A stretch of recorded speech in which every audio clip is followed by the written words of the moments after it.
Ya,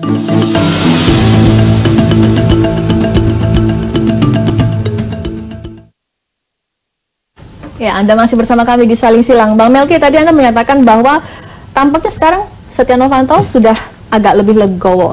Ketika nanti seandainya ia menang di pra-peradilan, ia akan bersedia memimpin Munaslup untuk menggantikan dirinya, dan bahkan dia sekarang juga punya rencana untuk melepaskan jabatannya di DPR. Ya, jadi begini, bahasanya Pak Nof kira-kira begini ya. Saya tidak mau menjadi beban bagi partai dan bagi DPR RI.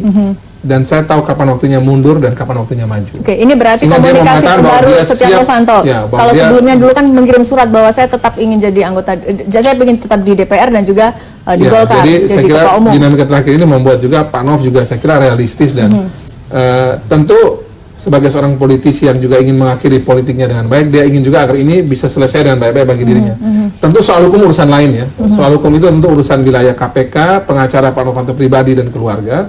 Tapi soal politik ini kan karena melekat pada dirinya itu Ketua Umum DPP Partai Golkar dan Ketua DPR RI, yang selalu kami dorong kepada Pak Nof adalah ini bisa diselesaikan secara baik secara politik. Sebagai seorang politisi yang cukup banyak makan asam garam di Indonesia, kami harap agar sebagai Ketua Umum DPP Partai Golkar dan sebagai Ketua DPR, Pak Nof betul-betul menyelesaikan ini dengan baik di luar urusan hukum yang kami tentu tidak bisa mencampuri, itu wilayah lain.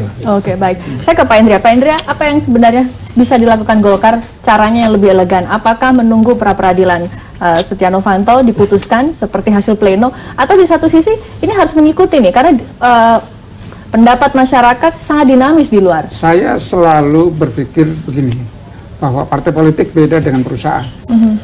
Ya, jadi konflik dalam perusahaan, ya lari jalur hukum. Tapi dalam politik, that's politik. Ya kan? Bahwa ada persoalan hukum, itu urusan yang bersangkutan dengan penegak hukum. Artinya pendapat publik harus dijaga. Dalam mengelola Golkar, dan terutama DPR RI, sebuah lembaga yang sejak awal saya bilang DPR itu harus independen, harus menjadi pemegang check and balance. Jangan seperti DPR Orde Baru gitu kan. Maka harus dipimpin oleh orang yang memiliki keteguhan dalam prinsip dan pemahaman tentang fungsi dewan itu. Jadi tidak ada kompromi itu. Secara pribadi saya sejak awal mengatakan DPR harus seperti itu, karena dia wakil rakyat. Nah, kalau wakil rakyatnya seperti itu, jelas kan semua orang kecewa dengan itu. Mana yang harus didahulukan? Apakah mengikuti aturan partai, berarti harus ada pleno kedua dalam arti merevisi pleno pertama? Surat Setnov itu yang membuat kawan-kawan Golkar kemudian merasa tidak enak.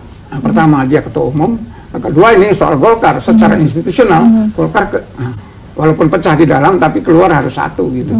Jadi merasa tidak enak. Oke, diakomodasi lah, ya tunggu saja sampai peradilan itu. Nah ini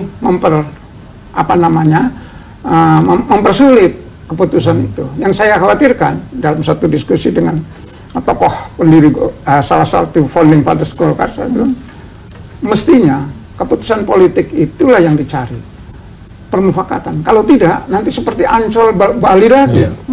Ya, walaupun tadi Bung Melki bilang kita punya mekanisme untuk, tapi buktinya 1,5 tahun juga do nothing gitu. Ya kan, rugi betul. Apalagi 2018 sudah menjelang pilkada lagi. Gitu. Dan ini pilkada segala macam. Jadi menurut saya harus ada keikhlasan untuk lebih mengutamakan partai itu. Ya. Jadi kepentingan-kepentingan pribadi kelompok. Saya tahu sejak awal Golkar itu faksionalismenya tinggi sekali. Dari hijau sampai merah itu ada di Golkar itu. Kalau Munaslup diadakan, apakah kemudian itu bisa memperbaiki citra Golkar? Munaslup, ya itu artinya ada kompromi-kompromi di situ. Betul. Karena menurut anggaran dasar, jadi undang-undang dasarnya adalah anggaran dasar itu yang dipegang. Tapi setidak-tidaknya lebih baik melakukan Munaslup daripada tidak melakukan sama sekali. Untuk memilih pengganti karena posisi terus terang saja, ya bicara mengenai opini publik, ya lepas dari soal hukum. Kalau hukum bicara buktinya mana, tapi opini. Partai politik itu bicara tentang image. Jadi tidak lagi memiliki kemampuan melakukan image building, maka selesai itu sebetulnya. Selesai kepemimpinan seorang. Kalau image building sudah rusak. Jadi harus cari mekanisme lain. Nah, yang paling gampang adalah mencari figur penggantinya itu. Nah, caranya karena di antara munas yang rutin, maka disebutlah Munaslup itu. Gitu. Jadi menurut saya jangan ada yang sakit hati atau apa. Pokoknya ya itu urusan teman-teman di Golkar lah. Karena partai lebih tua, lebih dewasa, dan banyak figur-figur yang memiliki pengalaman panjang dalam berpolitik. Nah saya ke Bang Jari. Bang Jari, saya dapat info bahwa kemarin beberapa waktu yang lalu kan sudah ada beberapa kawan-kawan DPD ke Jokowi untuk katanya minta restu. Bahkan salah satu nama yang disodorkan adalah nama Erlangga. Belakangan Bang Idrus juga mengatakan sudah dapat restu dari Jokowi. Kenapa sih Bang kok harus minta dapat restu dari Jokowi?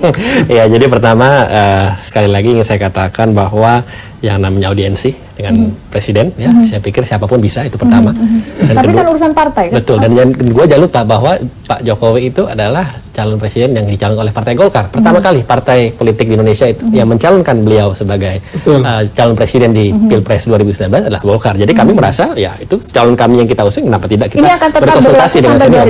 2019 siapapun ketua umumnya nanti? Ya, saya pikir kita melihat dinamika yang berkembang. Tapi kalau menurut perkembangan sekarang saat ini, saya pikir ya memang apa yang menjadi keputusan kita laksanakan. Tapi ini ingin saya luruskan tadi, statement tadi yang Bu Melki katakan, bahwa sekali lagi yang namanya aspirasi dari daerah, provinsi itu harus kita tampung, kita terima. Dan rapat pleno DPP itu yang kemarin hari Senin minggu lalu itu tidak memutuskan untuk soal kapan munaslup, teknis munaslup, tidak. Tidak hanya memutuskan bahwa PLT-nya adalah Pak Idrus Marham. Dan kedua, pada saat itu menunggu pra-peradilan, ketika pra-peradilan selesai, ya apapun itu hasilnya, itu tidak bersangkut paut dengan munaslup. Kalau pra-peradilan itu diterima, ya PLT berakhir. Tapi kan itu bukan berarti menutup aspirasi yang berkembang dari daerah. Sekali lagi, karena bagaimanapun juga, ya DPD provinsi termasuk DPD-nya Bu Melki yang NTT ini punya hak suara sama dengan 33 lainnya. Dengan pertemuan bersama Pak Jokowi dengan DPD, apa sih yang dibicarakan pada saat itu? Ya, saya pikir itu mungkin, ya, saya kebetulan tidak ikut di pertemuan itu, saya tidak tahu langsung bagaimana, tapi berdasarkan teman-teman yang datang ke sana yang cerita ke saya, yaitu mungkin konsultasi mengenai keadaan Golkar terkini, ya, melihat perkembangan dinamika yang cukup pesat belakangan ini, ya, bagaimanapun juga memang ada aspirasi yang ingin apa yang mau diharapkan dari seorang Pak Jokowi? Karena kan bisa dikatakan ini Anda seperti menyandra Pak Jokowi, seakan-akan mengaitkan Jokowi dengan Golkar. Menurut saya sama sekali tidak, ya. Justru ini kebalikannya, justru kita ingin. Bahkan Pak Fadlizon mengatakan ya kalau begitu ya nanti yang jadi ketua umum Golkar Pak Jokowi saja. Saya dengar seperti mungkin beliau agak sedikit kesulitan ketemu Jokowi dibandingkan dengan Golkar, karena kami kalau mengurus Golkar kita tentu merasa nyaman, pertama itu, dan kedua merasa ya wajar. Kenapa? Karena kan beliau yang kita usung sebagai calon presiden, jadi wajar ketika kami berkonsultasi dengan calon yang kita usung, itu pertama, dan kedua beliau ada presiden yang saya pikir semua warga negara berhak untuk bertemu, dan ketiga tentunya kami ingin berkonsultasi mengenai masalah partai kami yang tentunya saya pikir, dan Bu Melki juga setuju saya rasa, adalah bagaimana itu menerima opini lebih baik dari semua pihak, saya pikir begitu. Nanti kita akan minta tanggapan dari Pak Indria dan Bang Melki. Tetap bersama kami di Saling Silang.